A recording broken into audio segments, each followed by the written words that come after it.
Hello and welcome once again to The Blueprint. This is Canada's Conservative Podcast. I'm your host, Jamie Schmale, Member of Parliament for Haliburton, Kawartha Lakes, with new content for you every single Tuesday, 1:30 p.m. Eastern Time. Don't forget to like, comment, subscribe, and share this program. Tell your friends. They can download it on platforms like CastBox, iTunes, Google Play, and Spotify.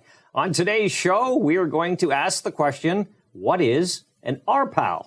Who has that answer? The Member of Parliament for Elgin, St. Thomas, London South, Andrew Lawton does. Thanks for coming on the show. Hey, it's my pleasure, Jamie. Good to be with you. Mr. Viral, it feels weird interviewing you because of your media background, so I appreciate you taking the time. And congratulations on your questioning of the minister. Almost like, what were we, a week or two into Parliament? I think it might have been the second week, when we had that committee of the whole, and I inadvertently stumbled upon a rather revealing moment in the government's approach to a very significant issue. So. All right, well, let's go to that clip, which I think has been famous, infamous, depending on how you want to look at it. And we'll ask a bit about this because it does go into the larger conversation about the Liberal approach to crime, to firearms, legal firearms that our hunters and farmers use. So let's go to the clip and then we'll expand from there. Play cut one. Does the minister know what an RPAL is? No, Minister. I do not. Member. Does the minister know what the CFSC is? I'm a minister. I do not know. Member. I'll stipulate, Chair, that is the Canadian firearm safety course that all gun owners in Canada have to do to get their firearms license. Has the minister ever done the Canadian firearm safety course? The Honourable Minister. Speaker, it's my third week on the job. No, I have not. The Honourable Member. Does the minister know what safety classes and safety demands are expected of law-abiding Canadian gun owners? The Honourable Minister. This is not about law-abiding gun owners, Mr. Speaker. Honourable Member. How can the minister make that claim when he doesn't know the basic fundamentals of law-abiding gun ownership in this country, Chair? Holy smokes, there's so much to unpack there. I don't even know where to start. The funniest to me also, in the chair was John Nader, our colleague from Perth, Wellington, unless his riding boundaries have changed or the name has changed. The look on his face was like, holy smokes, I can't believe the minister didn't have the answer. John, who does a tremendous job of being impartial and was a very good chair on that, he ended up getting memed because of that. the facial expressions as he too could not seemingly shelve how surprised he was that the public safety minister didn't know what a firearms license is. Yeah, like unbelievable. And this is the guy that's charged a lot about the confiscation. We can go into that real quick of legally owned firearms. And he doesn't know the classifications. He didn't know really how the licensing. Yeah. Like, that's incredible. It is. And to be honest, like, that wasn't the direction I was going to go. Yeah, with this. Tell us about that. What I was trying to do is lead him down a path. I mean, as an interviewer, this is what you do. You lead someone down a path to getting him to acknowledge that he didn't know about how safe law-abiding gun owners are. That was the intention, because we do know statistically that law-abiding gun owners are the safest people in the country. They are regularly vetted. They're screened. They pose no safety or security threat when we're talking about the sources of gun crime. And I was trying to walk him down that path. And I had asked him originally, we didn't see it in that clip, if he had an RPAL. And then when I saw the blank stare on his face as he asked me to repeat the question, I knew in that moment I was pretty confident he didn't know what it was. So I just changed tack immediately, and it ended up being a shockingly revealing moment in the course of this government's approach to an issue. Yeah, and his writing is from Scarborough, and in the Greater Toronto area, we've seen crime rates go up, more people feeling unsafe. Still shootings are going on, and I guarantee you they're not legally owned firearms being used in these shootings. And the minister had no idea that legally, firearms owners, properly licensed, vetted, have a whole slew of stringent requirements that they must meet. Correct. What a blank. Yeah, and he fell back later on this, I've just been on the job for 3 weeks.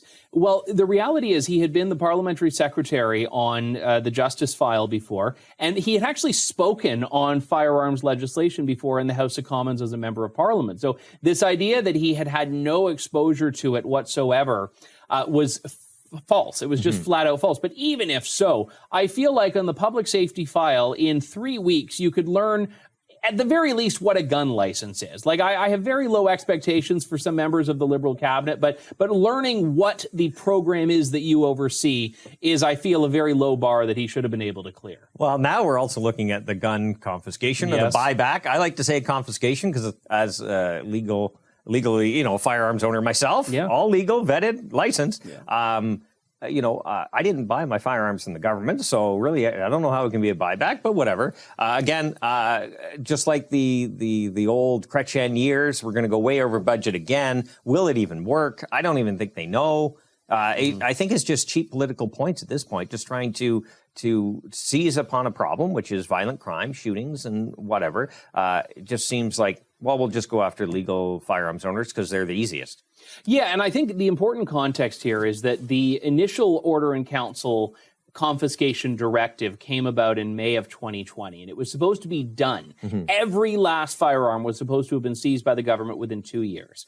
That would have been in May 2022. We are now in July of 2025. And not a single law-abiding gun owner's firearms have been claimed from them under this program. The government has managed to bring back some guns that were in the custody of businesses, but the buyback scheme, as they call it, does not exist. They have not had any clue this whole time, yet they've still spent tens of millions of dollars on it, which is even more ridiculous. So I would love the government to just say, we're going to cut our losses, we're going to stop this. It was never a sensible idea in the first place. We aren't prepared to do it. We had no plan, and that's the hope I still have. Well, I think the solutions are right at our fingertips, and we campaigned on this quite a bit, right? Have bail reform. Yes. Let's look at what the Liberals did and actually reverse pretty much all the damage. Also, let's actually have longer sentences for those convicted of repeat violent offenses. I think those are pretty good places to start. Yeah, and that's the problem, is that law-abiding gun owners have always been used by the Liberals as a cudgel, where there's some incident that takes place, a tragic gun incident in, Portapique, Nova Scotia, and downtown Toronto, wherever, and the government will just point to law-abiding gun owners and say, okay, well, we're going to solve this by scapegoating them. And people are learning, I think, and Canadians are starting to realize, all of these additional restrictions aren't affecting gun crime. They aren't reducing gun crime. Maybe there's no correlation between lawful gun ownership and gang firearms violence in inner cities. Yeah, and if you are living in the cities, you just want the shootings to stop. Yes. So kind of hearing the Liberal message will be like, yeah, okay, they're going to take the guns, but leaving out the part that the gangs and the criminals, they have them, and they're probably not giving them back unless they're actually seized in a raid or something like that. Yes, and one of the big issues we've seen here is the lack of really good data on the origins of firearms used in crime. There isn't a national data set that we can look at,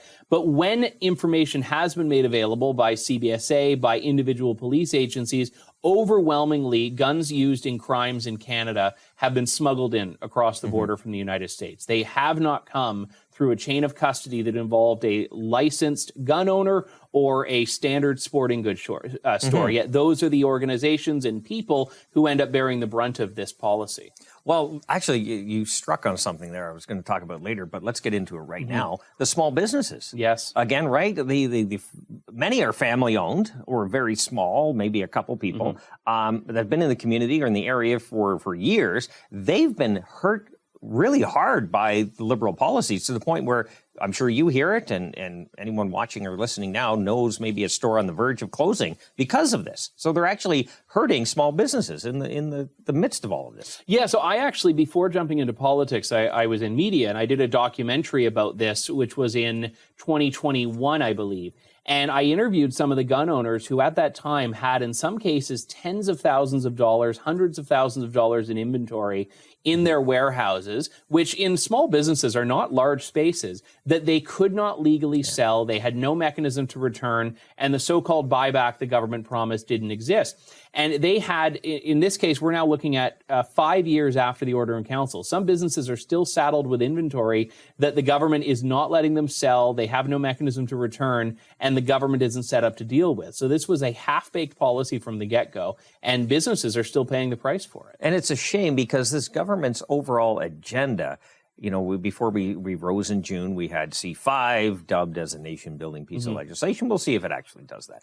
But when they're talking about nation-building projects, it's projects that the government approves, right? You can bypass all the bureaucracy, all the hurdles that's in the way of normal progression through the process, the regulatory process to get to a permit, which hopefully in this country speeds up. But but you can bypass it if the government approves. But same thing with what we're dealing with here on the firearm side. The government doesn't approve of small businesses that are selling firearms to the licensed public. They don't agree with that. I think that's their general, they hide it a lot, but they close down these businesses through regulation rather than just saying you're out altogether, right? It's just a death by a thousand cuts. Yeah, and on the weekend I was actually at a IPSC. It's a handgun competition that was taking place in a gun club in my riding where I'm a member. And I was chatting with people, and these are competitive athletes, some of which have, trained to be Olympic pistol shooters in the past. And one of the things that stood out to me that one person shared is that, I'm not even telling people to get into the hobby anymore. Yeah. I'm not even telling people to get into this sport because it's just too cumbersome. There are too many regulations, and there's always the risk that the government might one day just overnight outlaw something that someone has trained for years and years to be a world-class competitor in. And that's saddening, considering how much incredible talent there is in the Canadian shooting sports community. Yeah, and many times, even the sport shooting community is so heavily regulated, they say, okay, you can do it if you sport, but to get into it is so hard. Yes. They shut it down from the beginning, right? Why bother? Yeah, and you get foreign competitors that come to Canada and they learn, how they have to transport, and they're like, you have to do what? Yeah, it doesn't make much sense, but you overregulate something, you usually see less of it. Yeah, exactly. And that seems to be what the Liberals are doing. But at the same time, again, not addressing the core issue of repeat violent offenders being released on bail 10 seconds after they are arrested. What the biggest drug bust in Peel region history. That's in Ontario for those outside the province. And what, 5 of the 7 or 5 of the 8 were out on bail by the afternoon. So the biggest drug bust in the history of Peel region, and they're out on bail. Yeah, in my St. Thomas, which is the largest community in my riding, we had an issue in this month actually, where a historic building, a 144-year-old building, it happened to be where my campaign office was, although that's not connected, was burned down not long ago, within the last couple of weeks. And the arsonist who's been charged was out on bail and had a previous arson conviction. Days later, someone was arrested for arson at the St. Thomas Hospital on bail for arson charges. This is happening across the country. In St. Thomas, the police chief came out with a very strong statement saying we urgently need bail reform. I have the honor of sitting on the Justice Committee, and our colleague Larry Brock at our one Justice Committee meeting before the Parliament House of Commons rose for the summer, he tried to put a motion forward on bail reform, and after a 16-minute meeting, the Liberals moved to adjourn the committee, shut it down for the summer, without discussing a single matter to do with crime. This is something that Canadian communities, policing agencies, police chiefs, associations, they are crying out for action on. And so far, we're the only ones talking about it, the Conservative Well, caucus. wait. The Liberals have a Minister of State for stopping crime, or what was it called? Auto theft, or I don't know. It was something made up and new, but it made no sense because the solutions were right in front of them. Yeah, you know what? It was the only thing that really came out of that substantively was someone got a contract to print new business cards. Right. Yeah, that's right. And a few more bureaucrats. Yeah, a new title, but no action on crime. Well, of course. Well, exactly. And it's weird because many of the Liberal seats where they won in the last election were in areas that are being impacted by crime. Not all, like the suburbs we did very well in, but the inner cities where a lot of this violence is happening, like downtown Toronto, downtown Vancouver, still voted Liberal, which, maybe they're getting caught up in that talking point, right? We're going to get the firearms. Well, but I think that's a crucial point because, gun owners are a minority in Canada. Even though firearms are a longstanding pastime, a way of life in some communities, they are still, as far as gun owners go, a minority. So it becomes very easy for the Liberals to use them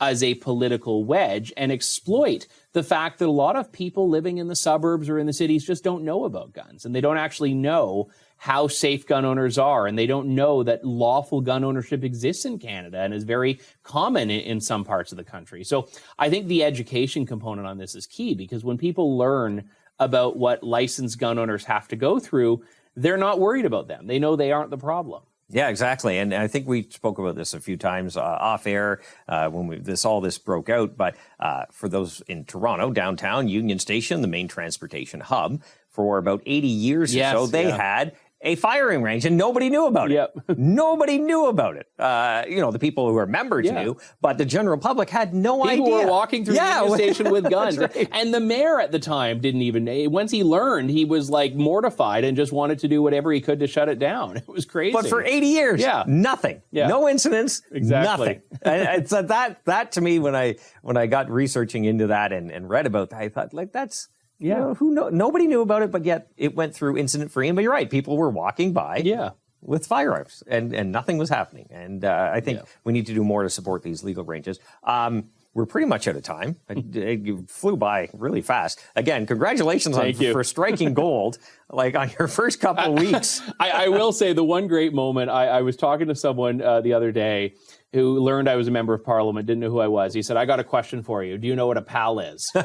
And I said, yeah, and I'm the reason you know to ask that question of your politicians. He's like, yeah, that was you. You're right. You're the guy. So I'm putting Gary and Anandasangaree and all the other Liberals who want to regulate our firearms on notice. Learn about what you're regulating, and you'll find you won't need to regulate it. Exactly. Go. Why don't you take the course? Yeah. Take the course yourself. Figure out what legally, licensed firearms owners have to go through.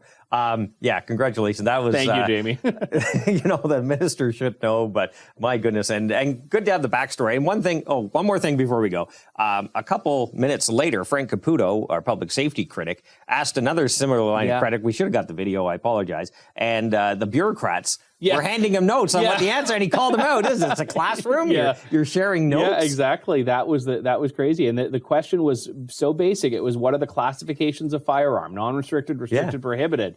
Didn't know that either. Yeah, unbelievable. Yeah. Well, thank you very much for your time and your insight. You, congratulations for everything you're doing, standing up for legal, licensed firearms owners the right way to do it. So thanks you very much. Andrew Lawton, Member of Parliament for Elgin, St. Thomas, London South. Have to get your new writing correct. And thanks for coming on the show. Thank you for your time. Thank you for yours. Don't forget, new content for you every single Tuesday, even throughout the summer, 1:30 p.m. Eastern Time. Don't forget to like, comment, subscribe, and share. And until next week, remember, low taxes, less government, more freedom. That's the blueprint.